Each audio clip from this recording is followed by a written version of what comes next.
होता है। ठीक है, सुषुम्ना के अंदर जहाँ पे हजारों नाड़ियाँ आकर के मिलती हैं वहीं पे जंक्शन होता है और वही चक्र होता है। बात क्लियर हुई?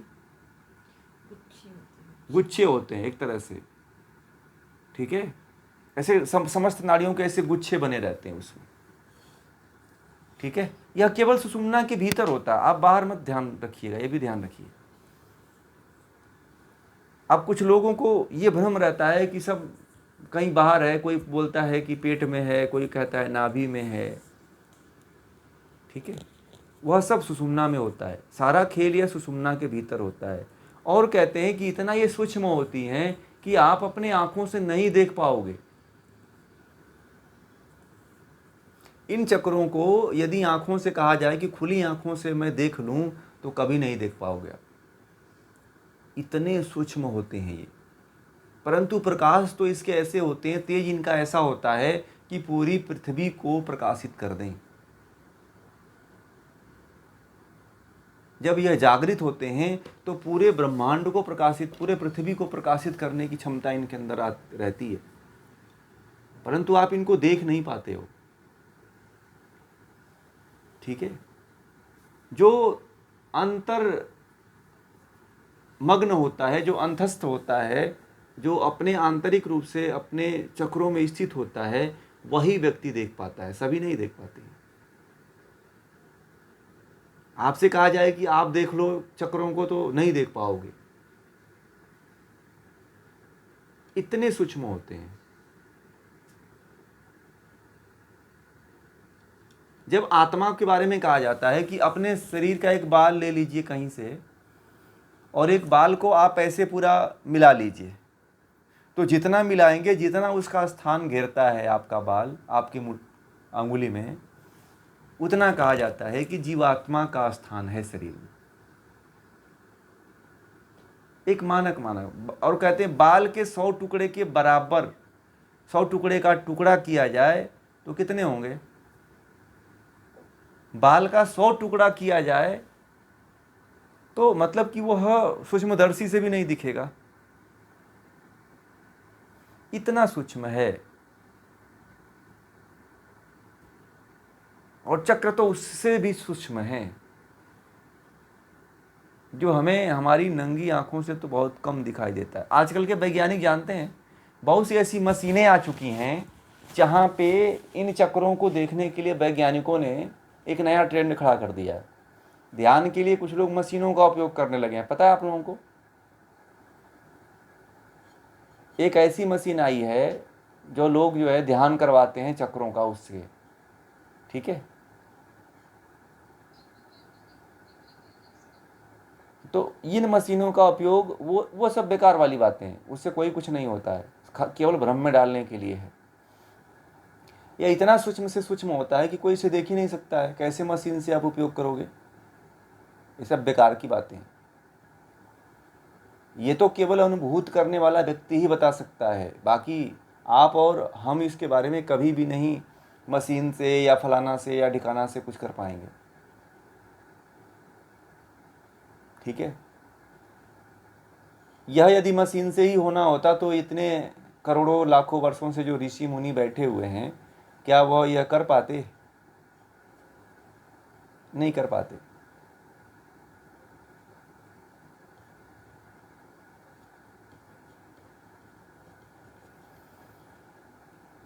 तो ये अंतर समझने का प्रयास करिएगा कुंडलिनी में। और कुंडलिनी जो शक्ति होती है वह जो सुषुम्ना नाड़ी होता है उसके मुख द्वार पे बैठी रहती है, उसके मुख को बंद करके बैठी रहती है। जिस दिन यदि सुषुम्ना में प्राणवायु का संचार हो गया उस दिन आप जो है मुक्त हो गए। प्राणवायु का संचार करने के लिए जो है कुंडलिनी को जगाना पड़ता है, लपेटे जो मार करके बैठी रहती है उसको खोलना पड़ता है, ठीक है।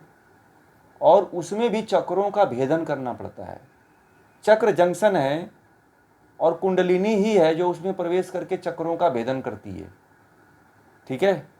कुंडलिनी शक्ति ही जो है रास्ता बनाती है वायु को बहने के लिए, ठीक है। जैसे मान लीजिए ट्रेन है, मुंबई से दिल्ली तक जाना है तो कितने स्टेशन पड़ते हैं? कितने स्टेशन पड़ेंगे मुंबई से दिल्ली जाने में? 8-10 स्टेशन पड़ेंगे। मान लीजिए 7 स्टेशन पड़ते हैं, तो 7 स्टेशन पे रुकती हुई जाती है और 7 स्टेशनों पे रुक करके उसका भेदन करती है और भेदन करते हुए आगे बढ़ती है। ठीक है। और कौन जा सकता है? चक्रों का भेदन कौन करता है? कुंडलिनी ही करती है चक्रों का भेदन। नहीं तो यदि भेदन न करे तो रास्ता क्लियर ही नहीं होगा वायु को बहने के लिए। नहीं तो क्या होगा, यदि कुंडलिनी न भेदन करे तो वायु जो है शुद्ध रूप से, क्लियर रूप से नहीं बहेगी। अपान जो है प्राण में कभी मिलेगा ही नहीं। ये बहुत गहरी बातें हैं, इसको ध्यान दीजिएगा। ठीक है। इसीलिए कुंडली, और वह जगती है अग्नि के माध्यम से चलती है। उसका ईंधन क्या है? कुंडलिनी का ईंधन क्या है? प्राण और अग्नि। क्या है? प्राण, हाँ, प्राण और अग्नि। जो हम प्राणायाम करते हैं तो प्राणायाम के द्वारा जो प्राण अग्नि के साथ होकर के जाता है वायु के रूप में, वही उसका ईंधन है और वही उसको धक्का दे करके ले जाता है। ऐसे कुंडलिनी जागृत होती है। ठीक है। कुंडलिनी ऐसी कोई सामान्य घटना नहीं है जो आप स्वतः घटित होगी। मेहनत करना पड़ेगा, तप करना पड़ेगा तो घटित होती है। यदि यह घटित हो गई तो फिर तो आप नई साधना करोगे ना तो भी चलेगा, एक बार जागृत हो गई तो। परंतु क्या होता है कि जो योगी होते हैं ना, वो अभ्यास, बिना अभ्यास के उनका मन मानता ही नहीं है। ठीक है। तो ये कुंडलिनी के बारे में कुछ रहस्यमयी बातें हैं जो आप लोगों को थोड़ा सा बताया मैं। अब आगे जो है देखते हैं वशिष्ठ जी ने क्या कहा है कुंडलिनी आदि के बारे में। वो कल उसके बारे में चर्चा करेंगे। ठीक है।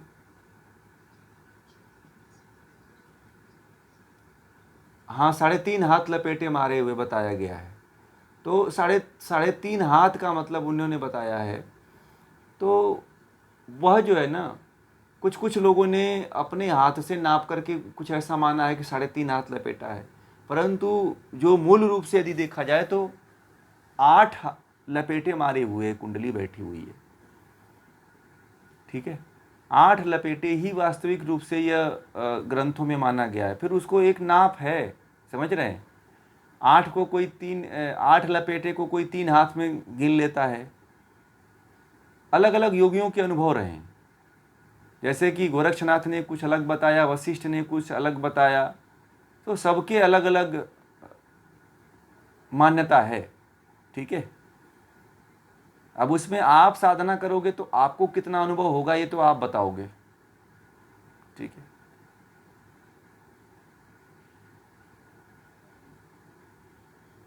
अब वशिष्ठ के सब बाद हुए हैं ना, जितने योगी हुए हैं सब वशिष्ठ ऋषि के बाद ही हुए हैं ना। वशिष्ठ तो सबसे पहले हैं।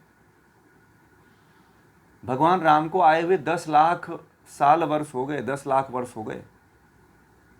और घिरण्य ऋषि तो कुछ उनका सन भी लिखा हुआ है कि 13वीं शताब्दी के, कोई 15वीं तो कोई 16वीं शताब्दी के माने जाते हैं लोग।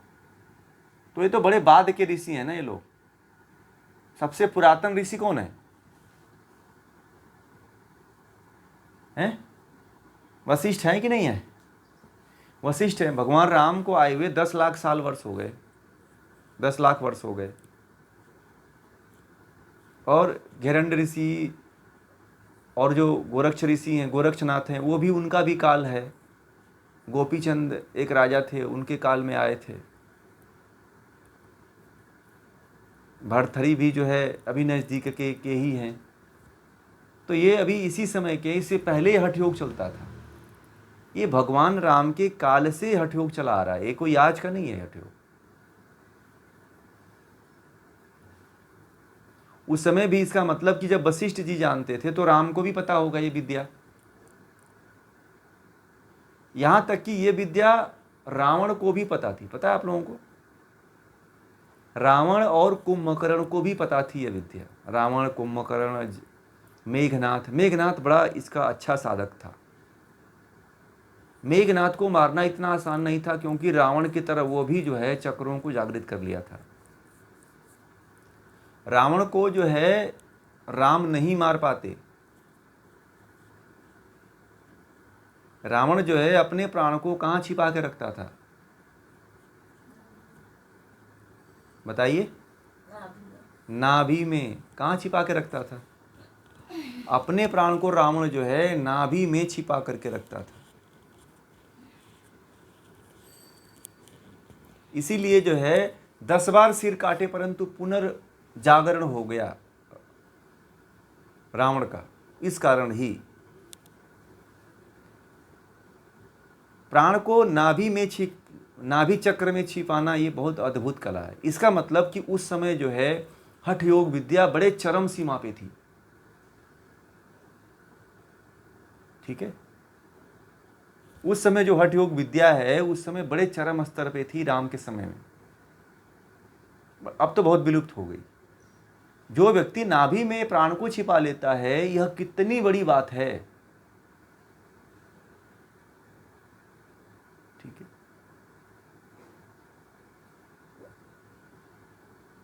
और जानते हैं रावण का पुत्र था मेघनाथ, उसको मारना बड़ा मुश्किल था।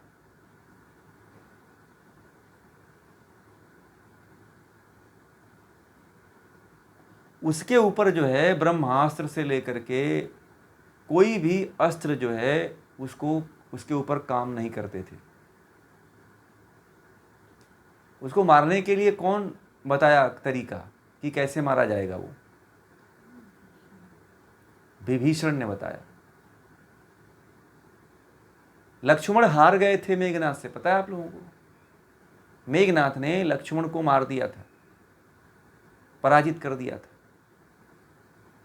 लक्ष्मण से ज्यादा शक्तिशाली जो है तपस्वी जो है मेघनाथ था। और मेघनाथ जो है ना साधक व्यक्ति था, साधना करने वाला था। तो ये जो हठयोग विद्याएं थी उस समय राक्षसों को भी पता थी हमारे देश में। यह केवल जो साधक थे उनको ही नहीं पता थी, राक्षसों को भी पता थी। राम को ये विद्या भले पता थी परंतु राम इसका उपयोग नहीं कर पाए थे। अपने गुरु से ज्ञान लिया जरूर होगा उन्होंने, परंतु इसका प्रयोग उन्होंने नहीं किया, क्योंकि विभीषण, मुझे लगता है कि इन सब में ज़्यादा हठयोग को सिद्ध करने वाला कोई ज्ञानी रहा होगा तो विभीषण रहा होगा। ठीक है, क्योंकि विभीषण को सब पता था, सारा रहस्य पता था, राक्षसों का पूरा सब कुछ पता था कि राक्षस कैसे मारे जाएंगे। ठीक है, तो हठयोग विद्या उस समय अपने चरम स्तर पे थी। इसलिए जो है इतने बड़े महाशक्तिशाली और लोग हुआ करते थे और सिद्धियां हुआ करती थी। यहाँ तक कि हनुमान जी भी उस समय अष्ट सिद्धियों और 9 निधियों के दाता थे। तो ये अष्ट सिद्धियां जो आती हैं, वो अष्ट सिद्धियों की बात किससे प्राप्त होती है बताएंगे आप लोग? प्राणायाम से। ठीक है, तो अष्ट, इसका मुद्रा है, इनसे जो है अष्ट सिद्धियां प्राप्त होती हैं। तो हनुमान जी भी उस समय, इसका मतलब कि रामायण का काल है वो हठ योग का चरम उत्कर्ष वाला काल था वो, क्योंकि एक ही क्षेत्र में हठ योगी नहीं हुआ करते थे। उनके माता और उनके पिता दोनों हठ योगी थे। ठीक है, इसलिए हनुमान जी जो है बड़े हो जाते थे, छोटे हो जाते थे, अदृश्य हो जाते थे, सूर्य को निगल जाते थे। तो हठ योग उस समय चरम स्तर पे था। ठीक है।